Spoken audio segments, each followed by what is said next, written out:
So, Ken, why don't we get started? It's for everybody who's showing up. This is a conversation that Ken Klippenstein and I are going to have. He is a national security journalist who has gotten more documents than, I don't know, anybody else on Substack, potentially. You just seem to have a new document for a new day. You make it seem like it's easy. And I am looking forward to our conversation today. Me as well. You have an interesting perspective. I remember I first found you when I was I was trying to learn about the Foreign Malign Influence Center, and you were, I think, maybe the only person who had written about it at that point. Yeah, it was funny. They had this in-person press briefing. And so I went into one of the buildings of the Office of the Director of National Intelligence, and we sit down at this long table, and everybody has to introduce themselves. I think there were like 14 people, journalists at the table, along with the people from the team. And it's like, hi, I'm from the New York Times. Hi, I'm from CNN. I'm from the Wall Street Journal. And I was like, I have a Substack. And I think everybody was like, what? No, that's great, though. That's why your story on it was so interesting, because it wasn't, those outlets cover things a certain way. Yours went a direction, theirs didn't. Oh, well, you have really broken a lot of boundaries here on getting things that mainstream media hasn't reported. Can you talk a little bit about your technique in doing this and why there are times where you publish things that others in the mainstream media won't? Yeah, I guess I have a different calculus. And frankly, in my experience in the more mainstream outlets, when you report something, your coworkers will be upset if it pisses off their sources. And there's a bunch of different dynamics going on. But one is that I've found certain outlets, they want to preserve relations with the agencies that they're getting exclusive from and things. And so that gets factored into a decision about whether or not they're going to publish something. For instance, I made the decision to publish the J.D. Vance dossier, which was hacked by the Iranians. And my calculus for that, I find the whole debate weird. I can see why people wouldn't want to publish it. But this idea that there's this binary two choice to either publish or don't, there's a whole third category that you can disagree with, but acknowledge that it exists, which is inform readers where it's coming from, tell them that it was hacked, tell them why the Iranians are doing influence operations and what their intention is, which Right. I did in the first sentence of the story. Don't be WikiLeaks. Don't hide that it's coming from the Russians. And if people can acknowledge that and say, okay, I still don't want to publish it, then that makes sense to me. But without that acknowledgement, it's very frustrating because it feels like you're having this false choice that you're debating.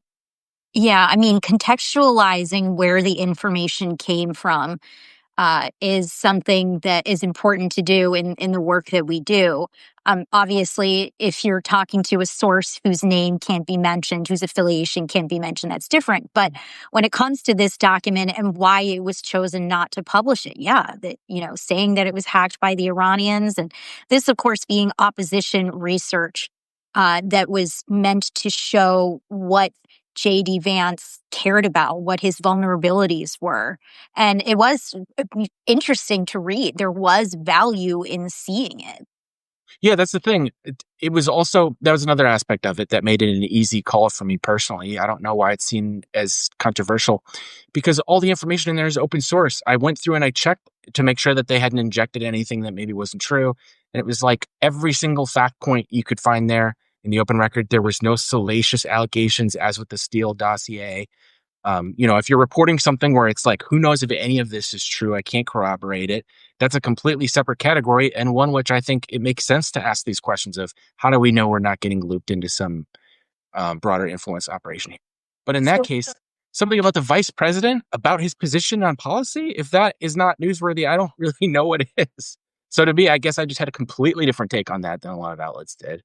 Yeah. Because they all had it. Not a single one. You would think there'd be one outlet that would be like, oh, we had a different take. They all agreed not to publish it.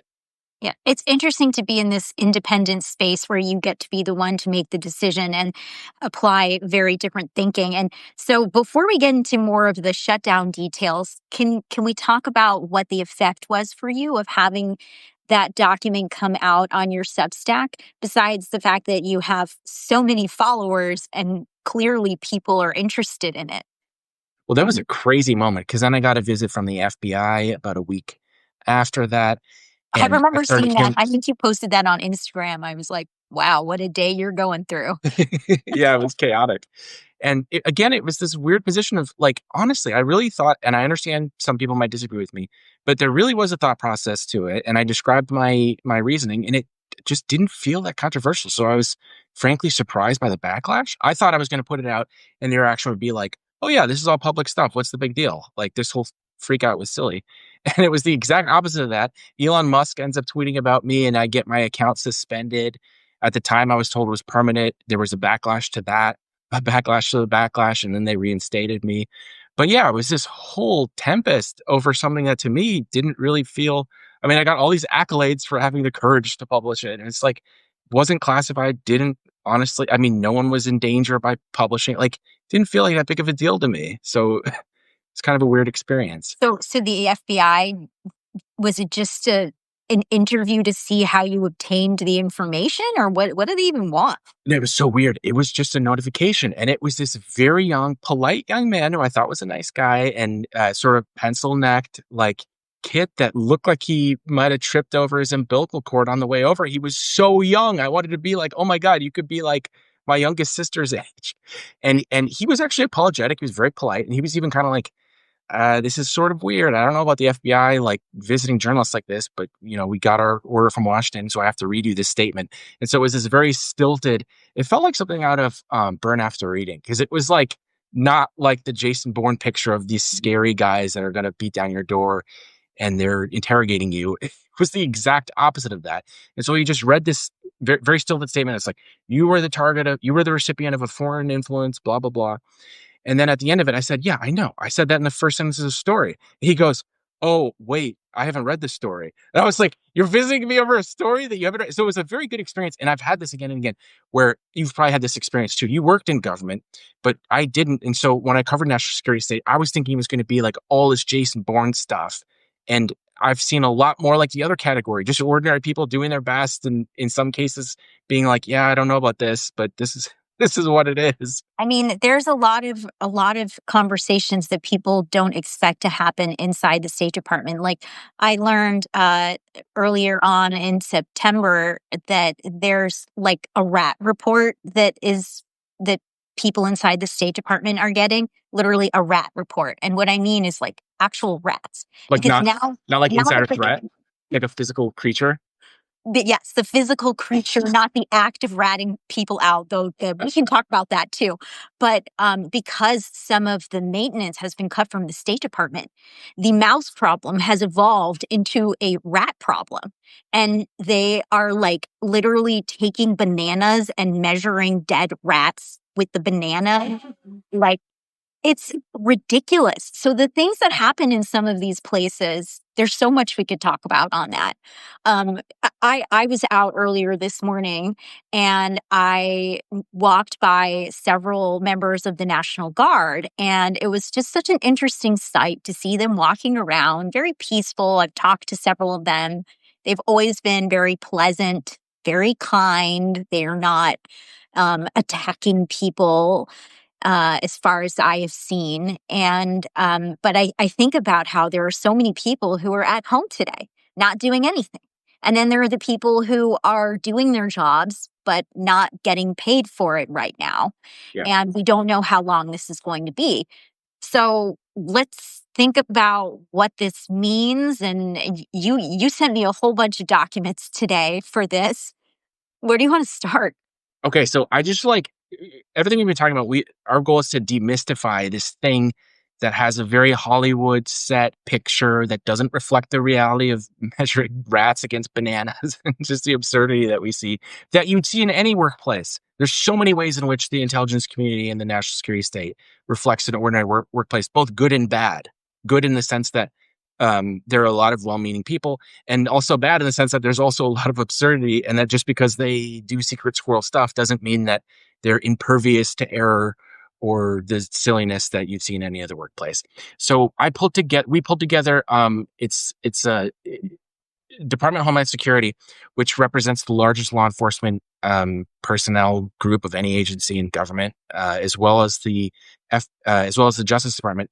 They've actually put out detailed information on how many personnel they have and how many specifically are being exempted from the shutdown. And it was really instructive because, as you were saying, there are cases that you can look at, like these guard deployments. It's like, do we really need to have this in light of some of the social service stuff that's being shut down?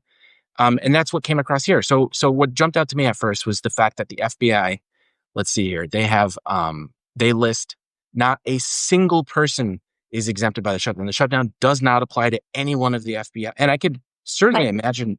that's Yeah. not true. That Is that I right? can tell you that I have had conversations with the FBI, and we had to stop what we were working on in the press office. So while I think that that is largely true, I think that people in support functions, such as the press office, are not working right now. I can tell you that special agents, analysts, of course, their work is going to continue. But I realize that this is what the numbers say, but in my own experience, not only people at the FBI, but also people at Customs and Border Protection. Now we're kind of like mincing documents here because there's DHS, and that would include Customs and Border Protection, but FBI is on the DOJ side. So, and we don't really need to necessarily distinguish, but I think that it does start to get more complicated when you actually start talking to people there. Like, I was having a conversation with somebody and learned that, yes, while inside the intelligence community, these are national security matters. Of course, operators on the ground are going to continue. The people who support them need to continue. The analysts who are supporting them and taking the information as well, they continue. But in years past, there was actually a rotation where you might not be working all 5 days of the week. And as we go longer and longer into a shutdown, some of those supporting roles still matter. And if they don't continue, then they can, to some people, really affect operations, as far as I've heard. Yeah, I'd be curious if you're hearing that now, because these shutdown reports that they put out, they're like contingencies, which is a funny, in itself is funny that they do them. That's like quite a vote of confidence that they're like Yeah. so sure we're going to shut down that they create these detailed reports. It's like 70 pages long in the case of Homeland Security. Yeah, I'm looking at it now. It's so in the case of FBI, it says, yeah, 100%. This is fucking crazy. So you're saying that maybe there's stuff that isn't listed in the report, or that, or I mean, I'm wondering if it could be different this time. Well, it seems like this report, which came out on September 29th, the same day as the DHS report, these were written, they were prepared for, people are sitting together and saying this is essential, this isn't essential. But there are aspects of these reports that are at the discretion of people who work in those offices. Oh, I see what you're saying. And Yeah. so I think that there is a little bit of leeway.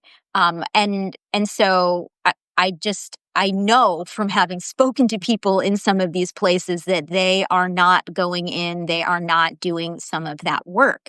But the breakdown comes down to, is this an essential service or not? With the DOJ, that is all about protecting human life and property. So criminal cases continue.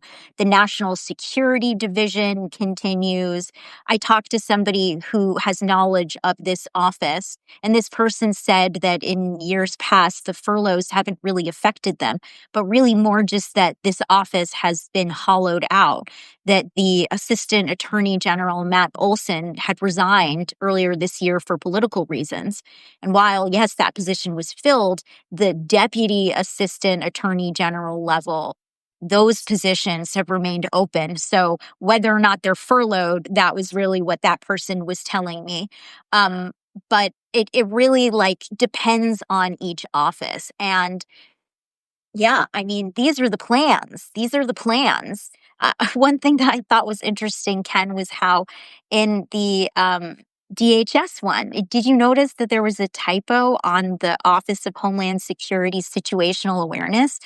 And it has like an extra L in it, situational awareness. And To I your really, point about rats and bananas, huh? you know, but I'm like, is that person just really busy, really tired? Why did that stay in there in the table of contents, one of the earliest pages, which could suggest that people were really hustling here? And it's a daily, or I should say that this is the kind of thing that they would plan for. They're seeing what's happening every year when the government decides to move forward with a budget. And so this kind of planning is always happening. And you can bet that it gets more serious as we see a split Congress like this. Yeah, yeah, yeah. I did a breakdown of Homeland Security, and that was some. I hadn't had a chance to talk to people in DOJ, but people I know in DHS, they said that it basically doesn't affect them. I looked at the table that this report that the DHS released. It was about 95% exempt, which is a lot of people. And if you look at the breakdown, it varies quite a bit. So I'm looking at um, the Trump administration in their messaging, they've had to respond to people saying, "Oh, are you letting illegals in through the border?" Or whatever. They're like, "No, ICE is definitely still operating." So just to give an example, here's the numbers I put for ICE: 21,000 employees, and then 19,600 are exempt. So that's about looks like about 1,000, maybe 1,500 that are not. And that's roughly what I saw across the board on DHS. The one place that there was a significant percentage, I think, of people that weren't exempt, there were maybe a couple smaller ones. One was management, which I thought was kind of funny. Like, you're not necessary management. It's like Wow. 1,500 exempt out of 3,600. That was Wow. like a relatively high percentage. Hmm. But yeah, the rest is pretty close to like 90%, 95%. Yeah. Oh, S&T, science and technology. Yeah. Only 31 exempt from 529. Uh-huh. Yeah, and some of this also applies to international operations. In one of the DOJ passages, it said, with respect to overseas operations, the department will defer to the chief of mission for all employees, DOJ and contract, who are posted at an embassy or installation. When we say DOJ in that sense, we're talking about the FBI. Um, and of course, the Foreign Intelligence Surveillance Court that continues. So, in a way, our job is a little bit easier here, Ken, because it's like most of this stuff is just going to keep going because this is some of the most important aspects of what our government does is try to stay on top of threats, uh, prevent and be aware of the developments that could threaten U.S. national security. So I'm looking at this now. Another interesting one, Countering Weapons of Mass Destruction Directorate. I think that's a fairly young agency, if I remember. It says 243 people, only 14 exempt from the Countering Weapons of Mass Destruction. Like, I don't have Who a are, great sense of what they do, but that sounds concerning. and like, who are they? Like, if we could interview them right now, how are you feeling? Do you feel a little excluded? Right. Well, I think another thing about this is you learn, like, the Hollywood picture of national security. You would think everyone's an operations officer running around. The reality is, for every, just let's say special operations, for every trigger puller, they have dozens and dozens at least of support staff doing targeting assistance, intelligence, even just IT. So much of the national security system is Yeah. more like a regular workplace than you would think. I'm not saying completely. Obviously, there's the secrecy, there's technology that they have, but it's a lot less mysterious than people would think.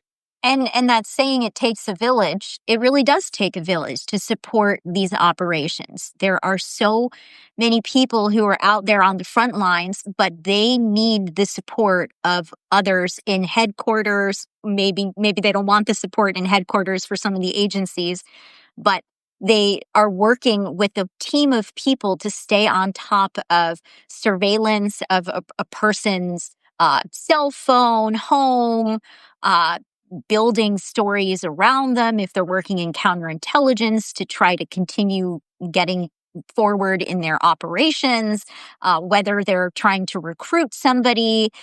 There's just so many areas where you're really working as a team, and that work has to continue. One thing that's important to note, though, is that these people will be continuing to work without a paycheck. And as I have reported on earlier this week, the question is, how long can they go without having a paycheck? And what kind of stress does that put on them?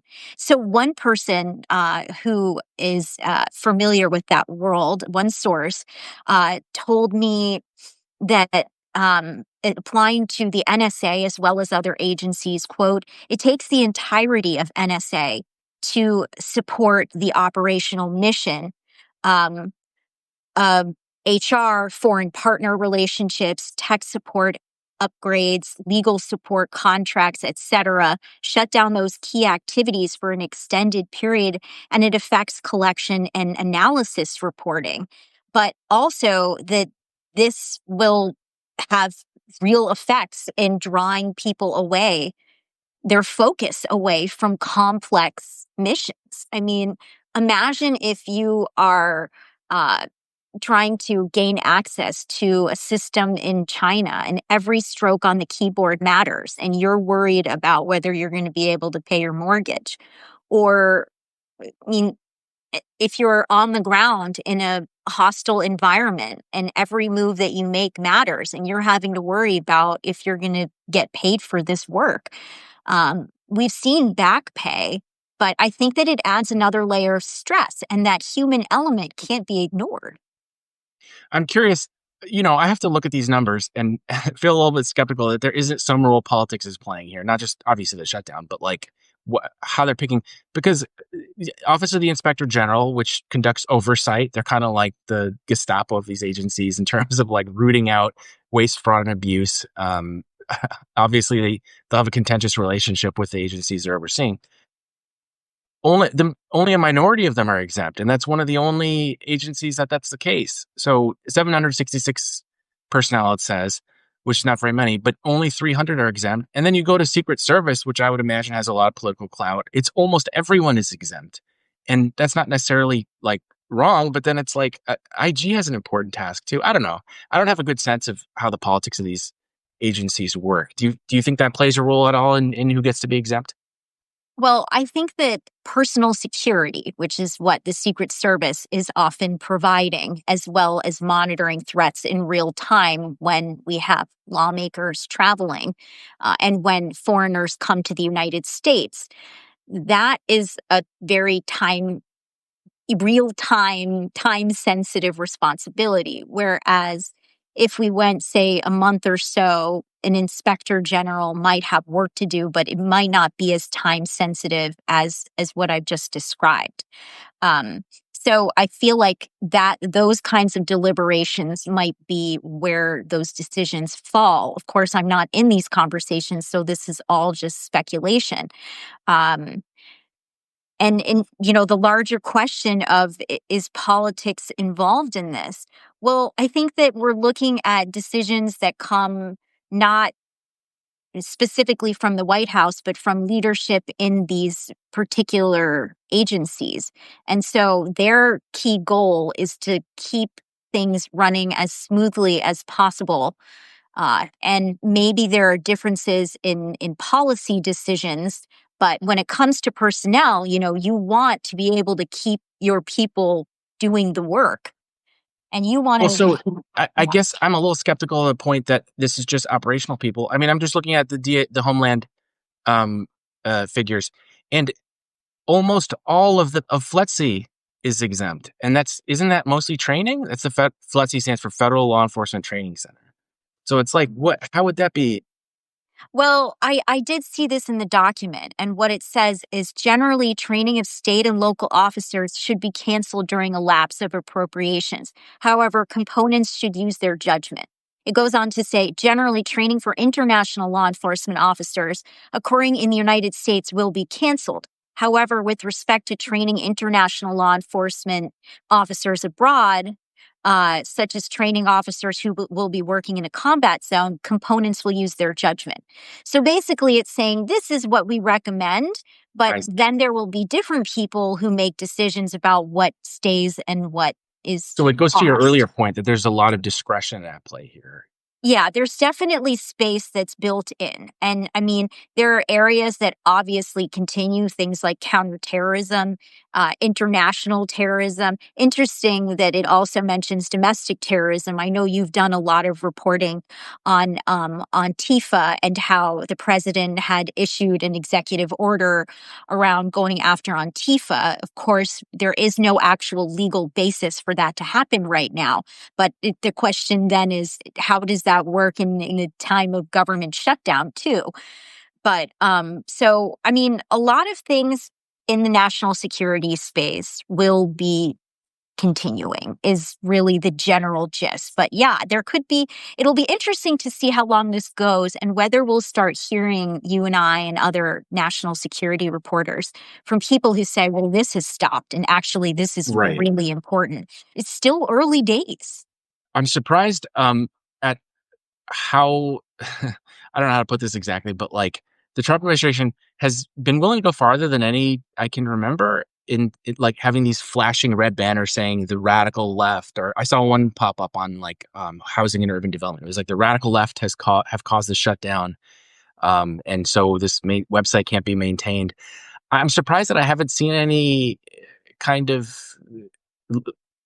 leaks or placed stories with the admin's fingerprints on it saying, our national security is in danger because of the radical left or whatever. Have you seen anything like that yet? I've hardly seen it. I mean, other than the altered video generated, say the AI generated video that the president posted, I haven't seen too much of that. Um, I will tell you that I was at a celebration in Virginia a couple nights ago, and there were a lot of people there who were current and former Intel. And it was a strange experience because people who were inside, they did not want to be within an inch of me. They were scared for their jobs. They ran away real fast. Not that in previous years that I was the most popular person in the room, but it was at a different level. And it Interesting. reminded me of 2017 when now Trump is first in the White House. Part of his campaign was about fake news. I feel like I woke up and I was seen as either a villain or a hero. And it was just weird because I was just a journalist doing my normal job. That's And interesting. So you didn't feel that vibe in like 2024?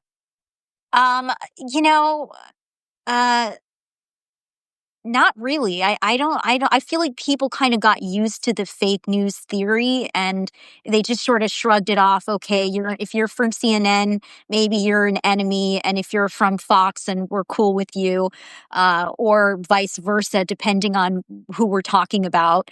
But what I found notable at this party was that these people treated me almost like I was a villain in that they had to move away from me out of fear for their own jobs. And the formers and people who were currently going back in, they saw me as heroes and as a hero and wanted to talk and wanted to give me, just some of their own personal thoughts.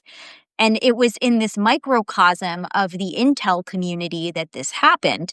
It was just a really interesting experience comparing that to how it felt more widespread among the American populace and how it's been sort of uh, interpreted due to people's concerns about whether or not they really are safe in their jobs. And what I have also heard is that at the CIA with Director John Ratcliffe, there are some who feel that he really is not going to protect them from the Director of National Intelligence, Tulsi Gabbard, who has asked several people, not just from the ODNI, but also from the CIA. They feel concerned that Ratcliffe will not go to bat for them. Interesting. So you're saying the nervousness is around some of these high profile firings that they don't want to incur the wrath of the admin. It's interesting when I talk to people. So what I've heard is there's a lot more just like insider threat notifications There's been an uptick in those since, I mean, obviously that's a thing that places do, but apparently they're getting a lot of them. And it's kind of like, you better not talk, including the media contact, blah, blah, blah. Yeah, there's a real emphasis on do not talk to the media about anything. We're not just Yeah. talking headset, don't share classified information and or maybe don't share anything we haven't cleared, but just don't talk to any journalists ever about anything. Don't be around them, don't let them breathe on you, nothing. But there was another point that I wanted to make based on what you were saying. Yes, I have also heard that people are being told if you're hearing anything that's critical of this administration from inside, let us know. They're being encouraged to Oh, wow. rat each other out. Here we go, back to the rats in a different sense, obviously. But I am hearing that as well. Wow. That's really interesting. Yeah. Another thing I've heard, so I've covered basically all of the National Guard deployments to the major cities. And it's interesting because they sent Army CID, Criminal Investigative Division, to kind of do what sounded like a Keystone Cop style investigation where they didn't actually look at anything, but they sat a lot of these guards, I think all the guards members down there were like, you better not be talking to the media because blah, blah, blah. And it was just like not how it would have been handled before. There'd be a process if there was something specifically protected that was disclosed, which wasn't in my story on it, then maybe they'd have a process for that. But it was described to me as just feeling like this theater of like, shut up. Theater of shut up. Yeah, theater of shut up. Yeah. And yeah, I've heard similar things from other parts of DoD. So it's funny to see how they process, even when the president just says something informally, even if it's not a policy, leadership management elements hear that and it changes their conduct. hmm I mean, how has it felt for you in this new phase? Are you finding that more people come forward or are they more hesitant to share things with you? It's complicated. I would say more people come forward and they're hesitant as they come forward around source protection stuff. And like it sounds like everyone has drilled into them the idea that you talk, we're going to get you, sort of thing. Right. Uh, And I mean, there are places that are now polygraphing for have you talked to a journalist? Have you talked to someone who's talked to a journalist? yeah, I saw reported recently that there's going to be polygraphing of like all of senior leadership in DoD, which by the way is like that's very, I know a polygrapher. It's very expensive. I didn't realize how time consuming and resource intensive it is to polygraph someone. Oh, that's interesting. I remember years ago, I interviewed the chief of polygraph for the Defense Department, and we were talking about some of the challenges of doing the polygraph because depending on your cultural references, you might answer it in a way that appears dishonest and you could fail the polygraph. That was, Yeah, it yeah, sounds more like an art than a science as I understand it. it definitely is. And I we'll have to see what happens once these leaders are polygraphed. Will we see?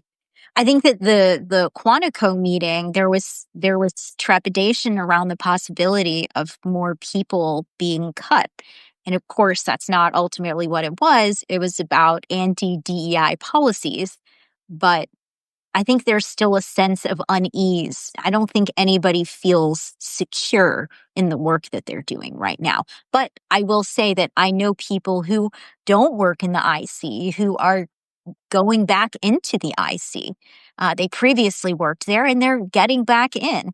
Uh, they care about that work, they see the value in it, and they are seeing opportunities and they're going for it. Yeah, I've heard from people at state that particularly after the reorg in Trump's first administration, there's just a lot of trepidation around working there. I know several people that just went in the private sector because they're like, clearly isn't a stable workplace. And I imagine that's even worse now. I mean, you worked at state. Do you get that impression? When I talk to the national security people, they're always saying we have to compete with Google and all these places that give people so much money. And now we have this to add to it, all of this political uncertainty. Yeah, it's definitely a confusing moment, I think, for many people, and it doesn't feel like previous administrations. Sorry, I'm futzing with my tripod and being clumsy about stuff. But yeah, I think that the purge from the summer created a lot of fear and insecurity, and that hasn't gone away. I think people are putting their heads down and trying to do the work. Some people have described certain decisions that were made that they disagreed with, and then as time went by, those decisions were reversed because the leadership realized we actually do need to bring this back. So this is an ever evolving story. I just can't get over the CWMD thing. How many people how many people are getting furloughed because of the shutdown? Like you would think that's an important important office. Countering weapons of mass destruction. Either it's not an important office and they don't do what they say they do, or they do CWMD, and it's a little bit worrying that so many of them Yeah. are laid off. It's interesting to me that in the Office of Intel and Analysis in Homeland Security, at least according to the document, in June of 2024, there were about 800 employees, and they're going to keep on about 544. So, unless several people were let go in the DOJ cuts, that's about 300 people who aren't working inside that office. So why? There's definitely more to pick at from just these initial documents here. Yeah, and INA, they're not just like analysts, as this thing notes. It's ops. They have people that do operation. They have operations people too. Right, right. And what it was like about 100 or so are staying on with them. Is that right? Yep. Yep. Yeah. Man, it's wild how much detailed information there is in this. Yeah. I Well, found it a couple ways. this isn't the first time that they've had Yeah, to think about that's what's so shutdown. funny about it is like you can set.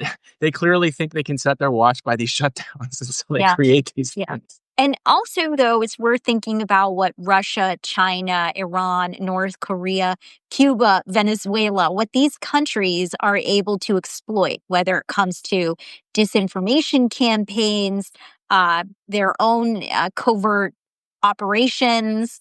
So many areas where in these days that we're going through this, they could potentially be trying to take advantage of this moment. It's interesting the stuff that's withheld too in the report. So I'm looking at TSA, which everyone can heave a sigh of relief. Almost all of them are exempt from the shutdown. It says 61,197 employees total.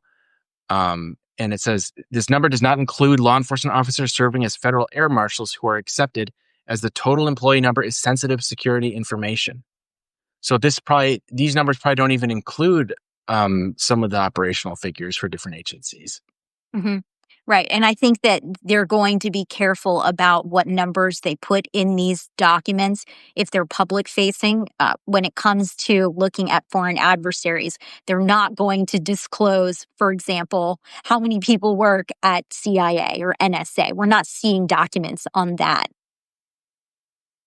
Huh. Yeah, the immigration stuff in particular, all of those agencies, it's got to be like 95% of them are untouched. Mhm. Not just Border Patrol and ICE, but USCIS, the Immigration Service, basically the same. Yeah. One thing that a source flagged to me was that there are members of the Coast Guard who work at NSA, and some of them are involved in sensitive SIGINT operations. And if Congress passes legislation to fund the military, they are part of Homeland Security, so they wouldn't be covered. And right now, there is actually a mechanism inside the Coast Guard to try to address this situation.